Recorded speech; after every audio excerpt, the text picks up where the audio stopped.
Vous, il dépose une motion de destitution destitution du président de la République. Et il a évoqué aussi, pourquoi pas, une motion de censure spontanée. Puisque, mais attendez, quand il dit qu'on est dans une situation de simagrée, que les... quand on a un petit peu l'habitude d'observer la vie politique, on voit en Jean-Luc Mélenchon à la fois un orateur hors pair, un débatteur, un théoricien de la lutte sociale de haute volée. Est-ce que pour autant c'est en rapport avec la réalité? Ça, je n'en suis pas totalement convaincue. Ah oui? D'abord parce que les manifestants ne sont pas complètement l'intégralité du pays. On a sur le plateau une chef d'entreprise qui ne partage pas forcément les revendications des manifestants. Donc on est dans un pays qui est divers.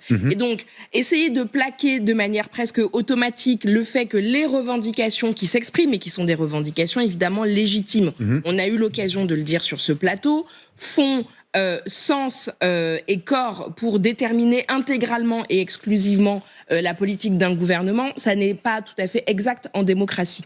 Moi, je n'apprécie pas tellement le fait d'avoir cette opposition systématique entre, d'un côté, une démocratie sociale, une démocratie revendicative qui s'exprime à travers des manifestations, et une démocratie représentative électorale. Et je trouve que cette manière de faire, c'est justement ce qui va conduire à travers un discours qui, aujourd'hui, est effectivement patelin, mais dont on sait qu'il peut avoir des saillies un peu plus violentes habituellement, qui contribuent à crisper en fait le pays. Et dans ce qu'on entend aujourd'hui, il ne cherche pas de solution, si ce n'est l'application de son programme qui, pardon, n'a pas gagné aux législatives.